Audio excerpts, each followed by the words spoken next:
Welcome. I'm Amy, this is Living in Chrysalis, and today I'm going to be doing something a little different for me, although we've seen similar things all over the internets. The anti-haul. Now, as far as I understand it, it was either started by Kimberly Clark or Samantha March. I'm kind of doing my own take on it, where I go to the stores and do my own swatch party. So I will be posting my own photos of my own swatches along with the products. Oh hell, here's my husband, hang on. Well, I'm not gonna wait forever while he finishes, so here we go. Before I get into my anti-haul though, I would like to extend a bit of an invitation. I'm a Pokemon Go dork. Yeah. I really am. But I don't actually have that many friends to exchange presents with. So what I'm going to do is throw up my code, and anybody who wants to friend me on Pokemon Go, we can start exchanging gifts and hopefully get some goodies from that. Also, I will post my QR code at the very end of the video, like right before the end card. So if you'd rather not enter the number and just want to scan it, just go to the end of the video and that's where it'll be. The swatch party idea I got from Karen Harris, although she doesn't do it in store, she does it at home because apparently that lady has bought almost every palette known to man.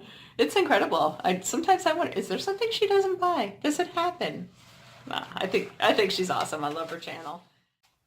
I saw the photos of the Urban Decay Elements palette online and was transfixed. Okay, the packaging is gorgeous. I know this, the circular palette's hard to store, blah, blah, blah, but it's beautiful. It is. And the photos looked very nice. So, all right, I took a little toddle down to the store and swatched it. Now, what concerned me about this is, obviously the price point's kind of high. Oh, all right, well, excuse the noise, it's just my husband adjusting the heat.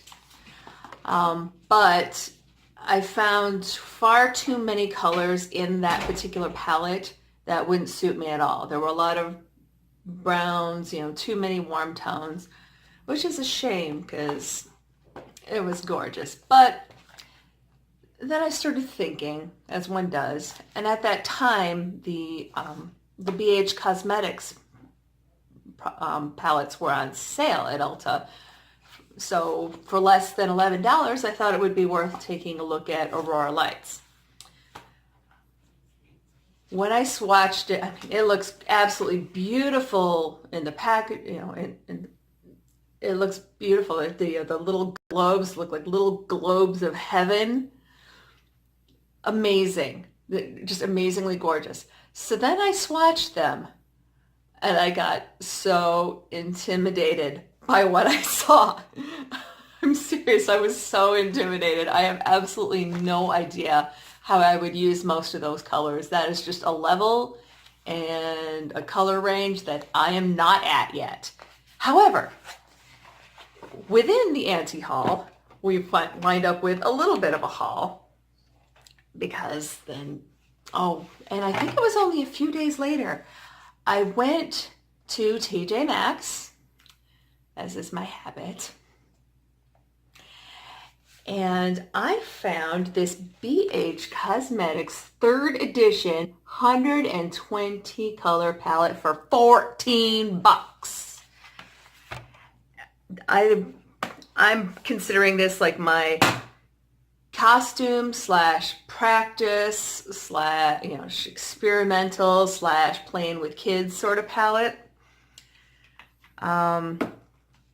Because of course, the pans are small and it's unwieldy for regular use, but look at that. Oh gosh. Can't even see, these lights are not doing it justice. Maybe I'll see if I can find a photo. Well, that's pretty good. Okay. So that is tray 1. And then tray 2, which is so nice. I'm so impressed with this packaging. It's nice and solid. It looks really sleek and classy. I know, for such an inexpensive product, I'm super impressed with the packaging. So I think this is really going to be a fun toy for me. Like I said, I'm not counting it as, oops, serious makeup. I'm really counting this as a toy and an experimental tool so that maybe someday I can look at something like Aurora Light swatches and not get completely intimidated. Also, I think this will help me better understand where my limits as far as how far cool I can go and how far warm I can go, because something I've been kind of seeing just playing around is it seems like my range is fairly narrow. I'm not a cool tone, I'm not a warm tone, I'm actually a neutral tone. I don't know, my mother was very fair and pink, my dad quite yellow, and I got neutral, just dead on neutral. In the L'Oreal True Match foundation, I am an N1. So, yeah, that's like their lightest neutral, I think. Yeah, so what happens with that is it kind of feel, can be very limiting as far as the colors I can use in either direction. I can't go very warm, I can't go very cool as far as I know, but I really think that this palette is really going to help me understand where my limits lie as far as what my skin can handle and not look horrible. So yeah, that's super exciting. But yeah, all right. I need to stop saying but yeah, don't I? Whew. Okay. Well, so then again, playing around, I figured I would actually swatch some Fenty eyeshadows. I'd swatched a couple of the highlighters in the past, and of course, the ones I saw were pretty much not for me. But I thought it would be fun to actually swatch the Moroccan Spice palette. Now, I've never had any intention of buying this. This has so many oranges and browns. Forget it. Too many warm tones. But I will admit I was very interested in seeing what the green tone looked like swatched. I was so disappointed. It looks lovely in the pan and just not on my arm. So if it doesn't even swatch well on my arm, I don't even want to speculate what it would look like on the eye. I also swatched the Kilowatt palette, their highlighter / eyeshadow palette that's out for the holidays. That blue is gorgeous. Absolutely gorgeous. Do I think I can wear it? No. No. There's also this sort of red corally color that looked absolutely gorgeous in the pan, and I'm thinking, oh, maybe that color would look good on me. But when I swatched it, it looked more brown. That was so disappointing. Let's see. I also took a look at the Too Faced Sweet Peach palette because, of course, I've been looking at it for a long time, and I always thought that green and that palette looks so pretty. I'd really like to see what that looks like. Again, the swatch, the way it turned out on my swatch was an utter disappointment. I'm so sad. However, I will say that the Peach Pit shade is gorgeous and it's swatched beautifully. So if you're in love with that green, you're going to be disappointed, but that Peach Pit color is fantastic. Oh, let's see. I also took a look at the Tutti Frutti Razzle Dazzle palette. That one I got very attracted to in the photos. I went down to Ulta, swatched it. The glitter in the black shade disappears when you swatch it. Big shock, I know. It's very pretty. The colors swatch true, but I'm not quite sure if they would suit me, and for a 7-pan palette at $34, that's an awful lot to pay for such an experiment. Not at this time. I Just nah. All right. Now the chocolate gold palette, I've actually been looking at this for a long time, not so much looking at it like, oh, I'm going to buy it, or I want to buy it, but just sort of, that looks so pretty when you look at, when you just look at the product in the pans, in the packaging, it looks gorgeous. Especially that green. That green was calling to me. It was calling my name until I swatched it. Uh-huh. Clearly, as you can see, big disappointment. The pink had also been really attracting me. Maybe not even so much to wear, but just to look at. In the pan, that pink looks so pretty, and in the swatch, meh, eh. Such a letdown. The purple shade in that bottom row, and I forgot to jot down the name, but that swatched beautifully. It was still lovely. And actually, I wound up more impressed with that shade after I swatched it than before. So,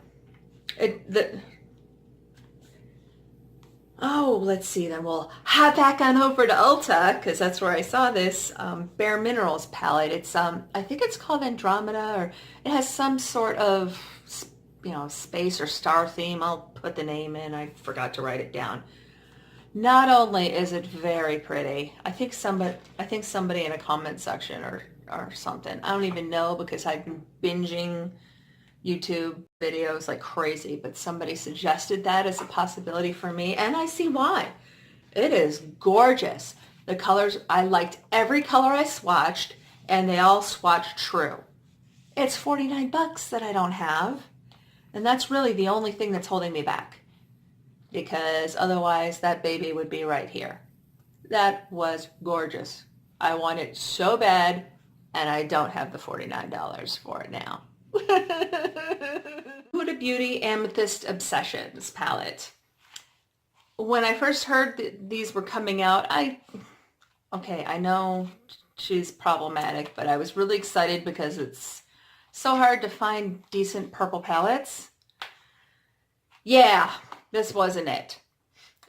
This had far more pink in it than I expected. There were really only 2 or 3 shades that I would call purple in it.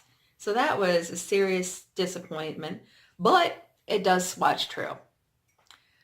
It did. So I got to give it that anyway. But yeah, I'm gonna leave that one at Sephora.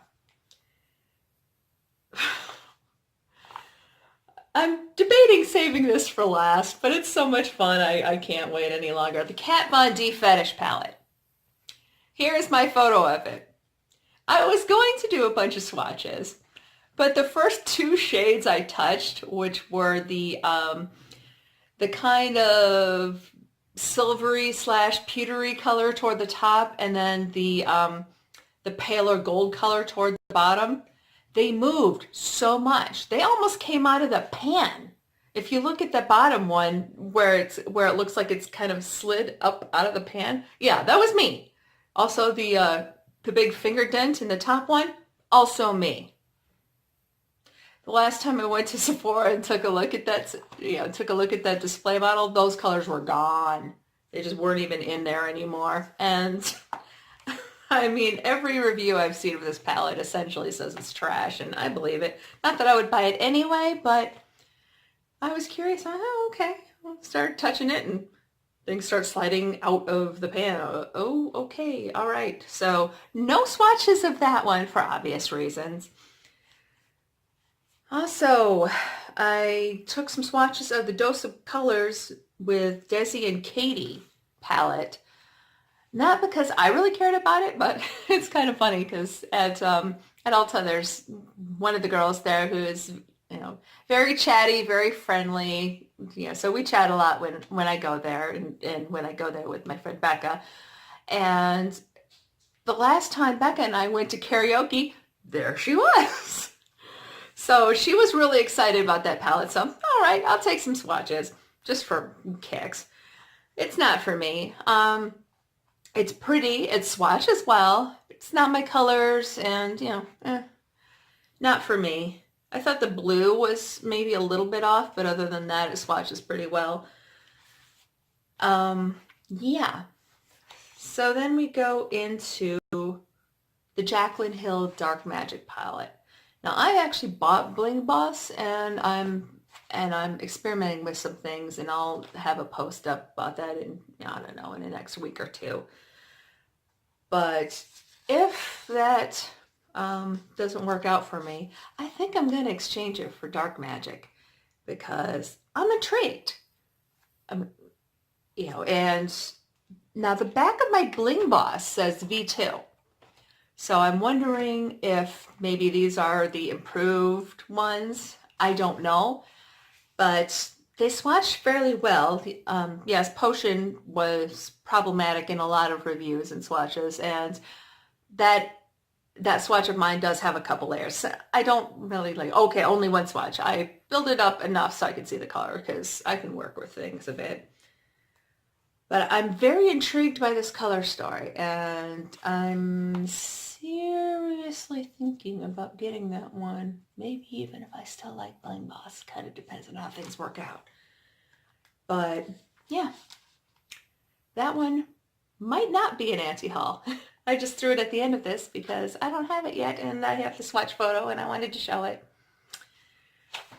And all the other swatch photos I have are things I actually own. So yeah, and so bunch of anti-hauls, one maybe, and one haul. So yeah, this is kind of all over the place, I suppose. But thank you so much, and I will see you guys soon. Don't forget, I'm just about to throw up my QC code for Pokemon Go. So see you later. Thank you so much, and subscribe. Please subscribe.